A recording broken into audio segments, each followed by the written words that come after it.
What's up, everyone? This is CyberKnight, and sorry my voice sounds terrible. I have like some kind of allergy thing or science fiction thing going on. But anyway, a friend of mine named Oliver came down from Seattle. He wanted to do a deck profile showing off his Life Twin deck profile, which is like extremely expensive. He's going to go over the prices. I'll try to edit them in. But I thought it'd be fun to let him go through the deck because I am not spending the money, and he already has. So here he is. Well, hi guys, this is my deck profile, so I'll just go through the cards right now, and then I'll show some combos after, get you a feel for the deck. It's pretty fun. It's pretty cool, easy deck to learn. Yeah, not fun to go against. Alright, so for starting off with the deck, we have three Ash Blossoms. Last time I checked, these were $100 each. These are the ones that originally were printed for Maximum Crisis. Picked these up a long time ago, so I've always had them. And then next up, we have three Duelist Revolution First Edition Ultimate Rare Effect Veilers. It's crazy how much I got these for back when I picked them up in like 2017 or so. They were only like $40. Now they are like 400 plus each for each copy.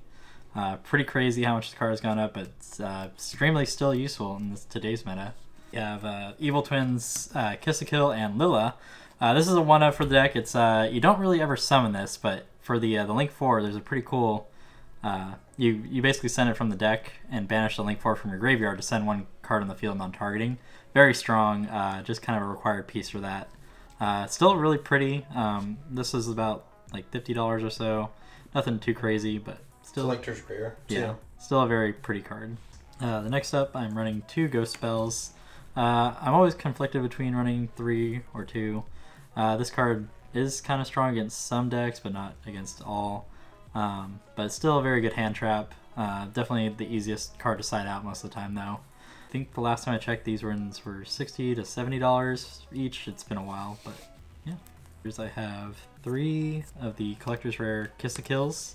So this one, I believe, is $70 each. Pretty strong card. Summons out the other one, gets your whole combo going. And I mean, even it has a effect where it's like every time your opponent's monster declares an attack while this is on the field, they have to lose 500 life points to even declare that attack. So it can actually come up surprisingly often if you do have to bring it out, but you never leave it on the board too often. Lights that I have of Live Twins, Kiss a Kill, Frost. These, I believe, are about 400 now. Last time I checked on TCG, I got them when they're a bit cheaper. This one's really good. You summon it off of the other one, Lila. And while this is in your grave while you have an Evil Twin up, if your opponent adds anything or activates like a Pot of Desires or draws a card outside of the draw phase, you can just banish this, get yourself a draw along with them. Helps you get into those hand traps that you want to stop their plays later in the turn, or stop an important play, or just draw an important piece that you need for the next turn. Super nice. Next up, I have 3 copies of the Ultimate Rare Nibiru. These ones are the ones that have the weird attack printing value. I kind of like the misprint. A lot of people don't, but still a very beautiful card. Very strong card in today's meta, too. And I believe these are like about 150 nowadays. It goes back and forth between like 200 to like 100. It's still a really good card. And then for the other starters of the deck, we have the Lila. She's basically the counterpart of Kiss a Kill. It does the same thing, or if your opponent declares an attack, they have to pay 500. Summons the other one from the deck, just gets your combo ball rolling, set up your board. Really fun. We got 3 of these. These are all about 70 or 80 each, I believe, nowadays. They were pretty expensive when the Link 4 got announced, but. And then I only run one of the Lila Treat Starlight. She's not as good. Basically, if you take battle damage while you have an Evil Twin up, you can banish it to make one of your opponent's monsters lose the amount of battle damage, or I think, let's see, let me make sure. Yeah, it loses attack equal to that battle damage that you just took, so it's really good if you have like the baby ones out, the 1100 ones. Not so good if you have the big Evil Twin Trouble Sunny out, but still, you need to run it just to have an extender, just in case you get your starter hand trapped or stopped in any way. And then next up, I'm just running a Called By. Just this deck really loses to hand traps fairly often. Arms, Nobleman, or Crossout Designator. I've always wanted to call this Nobleman a Crossout, but it would make sense, actually. Yeah. But this card, super great, especially because I'm already running all these hand traps in my deck anyways. Being able to counter them whenever my opponent tries to use them on me super nice, especially if I'm hand trapping them and I have this already set, and they try to cross out me, I'm going to cross out them. It's just a good play for counterplay. Changes the game a lot, especially in competitive. Can make or break that bubble round on whatever you counter. But it's super great. Speaking of higher rarity, we have the 3 Forbidden Droplets. If you're going to play a live twin deck, this is a necessity. I have the ultis. They are crazy expensive right now. I think it's like almost $300 a copy.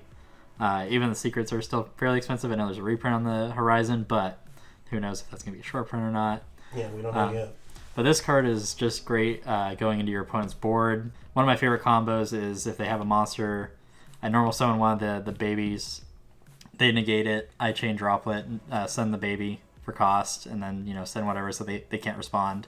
And then with that other, with one baby, you summon the other, and the other can trigger its effect to summon the other one. So you basically get your full combo while also getting rid of their negates or any interactions they have on your turn. So it's a super strong card. Definitely necessary for any live twin decks. Super great. Of live twin home, I'm only running 1 copy. I could be running 3, but it locks you into evil twins when you do use it, when you're summoning from the extra deck, and sometimes you don't want to be locked into that specifically. So I only grab this if it's truly necessary, or if I already have the next card that I'm going to show, which is the live twin Tanky. But otherwise, this card doesn't feel the greatest when you resolve it, or if it gets ashed, you go minus. So I only like having 1 copy, just on the off chance I need it. Live Twin Sunny Snitch. This card is really good for the deck. It adds you any Live Twin monster from your deck to your hand. So this is perfect for adding your extender if you need it, or if you already have your starters, or having another starter. And what's really great about this, that's going to come up in a lot of tournaments, is that every time you have an evil twin on the board and your opponent summons a monster, they lose 200, you gain 200 life points. So it comes up in the like game 3, you're running the clock, your opponent's trying to think their plays out, but you're getting those life points while they're, sweating, trying to beat you, or rushing their plays, and then you can still stop them. So at that point, it's too late for them. So overall, just a good card to put your opponent a bit on tilt, especially with, the time rules these days. But and for the next part, we have our secret password. This one is just 3 more copies of the Tanky, or, your extra copy of the Live Twin Home to summon from the deck. Just whatever you need, whenever you need it. And then if you control a Kiss-a-Kill monster or a Lila monster, you can add 1 evil twin from your deck to your hand instead. That never really comes up. You'd rather have the Tanky instead most of the time, because you can keep stacking that burn damage and gaining life points. And then for another piece of hand trap hate, we have Triple Tactics Talents. Unfortunately, I don't have the Starlights of these, but if I did, this deck would be even more expensive and scarier to travel around with, so maybe one day. I'm still surprised you flew on a plane with it. Yeah. Overall, this card is really good, just dealing with, any effect failures, anything like that. It always feels really good when you have, your full combo in your hand already, or extender, whatever you need, and then you can just rip a card out of your opponent's hand, take away that Nibiru that's going to screw you over, or take away their starter for their next turn, just to put them behind, know what they have, except for whatever they draw for turn. It just feels really good to have all that knowledge. Definitely recommend playing it if you have it. And at least, again, a lot of these have had reprint stuff, so you can build this deck for fairly cheap. Yeah, if you're not going for that max rarity like he is, it's probably not too terrible. I don't know exactly. Yep. And then next up we have Ulti Infinite Impermanences. These is not the best hand trap in this deck, just because if you draw it later on, it kind of hurts, because you're usually not going to have an empty field to use it with. But it is a very good card to draw. Put your opponent behind on any monster effects, and it's also great to have it just for cross out, anything like that's going to really hurt you. I believe these impermanences are like 300 now. I remember the original secrets were like 100 or so, and then they kept getting reprints, but they're still pretty up there. And then for the last card I'm running, now I don't see a lot of people running it, is Solemn Strike. I love these ultis alongside with the card itself. This card, a lot of people just don't see coming nowadays. You stop their important synchro, their important link, or anything like that, especially like Sword Soul. Because if you get rid of their level 8 synchro, they don't get their draw or their search, which is really strong. We'll start off with the Access Code Talker, just kind of a good endgame boss to have. Not much to say about it. It's really strong. Probably the best link right now in the game, yeah, in terms of powerful links. Yep, super good. A lot of people have been cutting this down to 2, but I just love having 3 just to have that grind game going. These are the Link 2s. So what she does is she targets one of your... Or she doesn't actually target. She just revives a Lila monster from your graveyard on your opponent's main phase. And then if she's special summoned while you control a Lila monster, you get to draw one card. So that just helps build up your card advantage, especially with your turn 1 combo. You usually end up getting to draw one and then draw another on your opponent's turn. So drawing 2 cards within the first 2 turns, pretty strong. For counterpart, which is Lila, I still like running 3, again, for grind games, just getting into cards or longer games that you need to have more access to your resources. So she does the same thing as Kiss a Kill, where she can non-targeting revive a Kiss a Kill monster from your graveyard each turn during the main phase. And when she's special summoned while there's a Kiss a Kill monster on the field, she gets to target one card in the field and destroy it, which is a really good interruption to have, especially nowadays when your plays require you to have certain pieces on the board, and if you can just tag that out at any point and stop your opponent, it can really put a stop in their plays. We have Evil Twin, Shovel Sunny. Yeah, that's just her name. I thought it was longer, but nope. I got these Starlights. They're pretty expensive right now. They're about 300 each, about maybe more. It's been a while since I've checked. But this is your new boss monster for Evil Twins. You can tribute it to special summon 1 Kiss a Kill and 1 Lila monster from your graveyard, so you can get both the draw and the pop at the same time. And then the second effect that people forget often with her is that you can banish her from your graveyard and then send an Evil Twin from your field or your deck to the graveyard to send 1 card in the field non-targeting. A lot of people don't realize this. They won't call by this or anything like that until it's too late. Especially because it banishes it from the graveyard for cost. So I'll be activating this effect and my opponent will be like, oh, called by? It's it's already banished, so you can't really interrupt it. Super strong card. It's also got 3,300 attack, so you can just leave this on the extra monster zone. Feel pretty good about not having to worry about it getting ran over at any point by your opponent. Firewall Dragon, I got the ghost rare, so it might not show up on camera too well, but it actually shows pretty well right now, or what I'm seeing. But yeah, with one of the combos that's played with this deck, you can usually end up having Firewall right in the middle and one of your live twin or evil twins linked up with him and revive the other one, so that way you have a double bounce. So a double bounce can be really crazy against your opponent, especially because you don't have to bounce from their field. You can also bounce from your graveyard, so you can get back effect failures or any hand traps that you may need. Just a super strong card to have in the tool belt. The Starlight IP Masquerena. This card I got a lot cheaper than it is nowadays. I think it's $900 nowadays. I got it for $300 way back before all the craziness. All the hype, yeah. Yep. Still a really good card to end on, especially with one of the combos that I have involving a couple other cards in my extra deck. But this card is really good, especially when you summon Sunny Snitch with it. Just sets up some pretty strong boards. And yeah, it's just nice to always have the option to tag out if you need to. For Nightmares, I have Nightmare Unicorn and Nightmare Griffin. Griffin is really good, especially if you can set up in your middle extra monster or your middle zone, so that way your opponent can't activate any effects unless they have their own link monsters going. And Unicorn is just really good to have as an interruption with IP or on your own turn when you're going for game and going into access code plays. Just being able to shuffle away their cards, draw a card, and then just go into access code and go for game. And then the last two that are really cool for their own combos are Link Disciple and Link Devotee. This just sets up a really easy play with both the if you open up your extender and one of the two twins, you can set up a really strong play that does play into Nibiru a bit, but that's why we have cross out. But overall, it sets up IP for you, and you have both of your evil twins on the board, so it's pretty cool. So I have the Pankratops, just really strong card still. Love this card just to deal with breaking boards. And then the best hand trap for this deck, I think, in the side deck is Cypher and Gear Gamma and a Driver. This card is just really good because it gets rid of a monster, so it's a really high impact, as well as getting rid of itself, so that way you can summon your live twins, and then they can do their combos without you having another monster already, and that way it doesn't lock you out of summoning from the deck. So pretty good hand trap to have. And then the next one is 2 copies of Skullmeister. I swap these for Bell if I'm playing against something like Virtual World, where they activate a lot of graveyard effects, and this one's on a once per turn, so I can deal with multiples. Overall, really good hand trap. not main deck worthy, but definitely depends on the matchup. This can really end a lot of different games. We have Lightning Storm, just a really good piece of spell and trap removal. It is hard to use in this deck just because if you set up your continuous spell, you're not going to have a lot of opportunity to have no face-up spell and traps on the field, or no face-up cards to activate this card.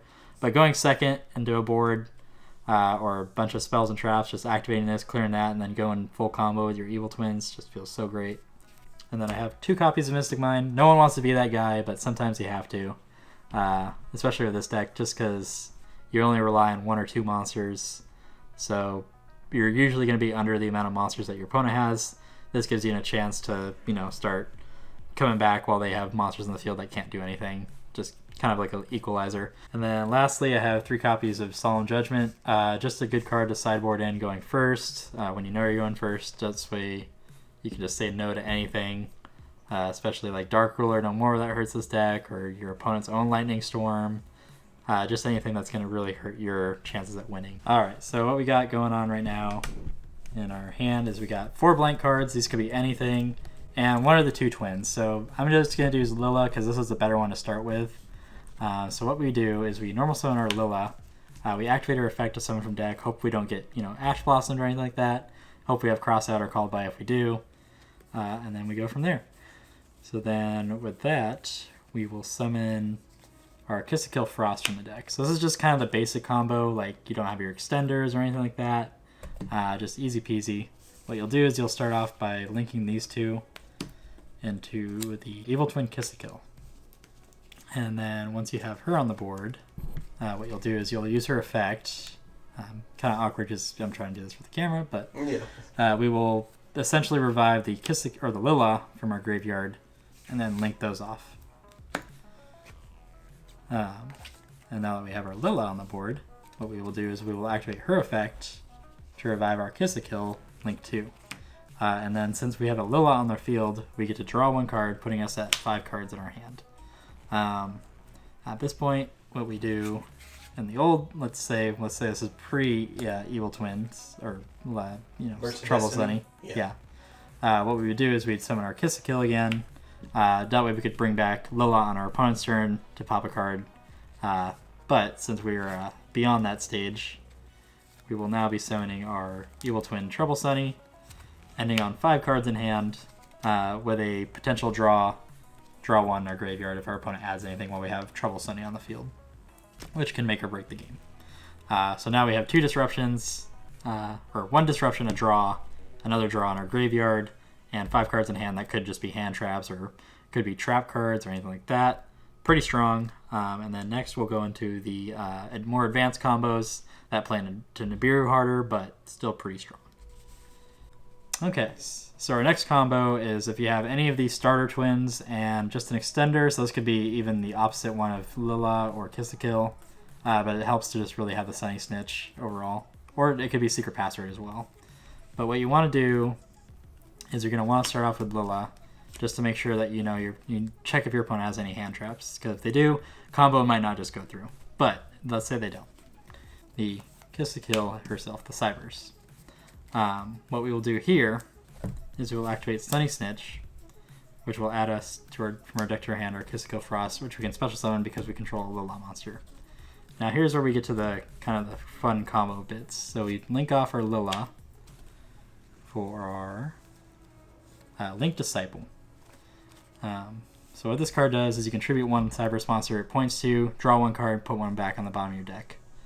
Pretty decent effect, not the best, but I mean, it lets you cycle your deck a bit. But what we'll do is we'll link off our Kiss a Kill at this point, and we will summon our Link Devotee under our Link Disciple. So if this card is special summon, for rest of the turn you can't summon anything that's Link 3 or higher, which is fine. We don't need to go into the Link 4 Trouble Sunny this turn. Basically what we're using this for is we're going to use it in tandem with our Link Disciple, where we tribute it to draw 1 card, put 1 back on the bottom of our deck. So we're just going to draw, put it on the bottom, and act like nothing happened. Next, we're going to summon our Link Devotee, or our Link Devotee is going to activate to summon 2 tokens because it was tributed while it was co-linked. So we'll just summon out 2 tokens. And what we'll do is we will link off these tokens to summon out our IP Masquerena. So you might be wondering where the Evil Twin part of this combo comes in. Well, that's where we start off with the linking off of Blink Disciple and Kiss a Kill Frost.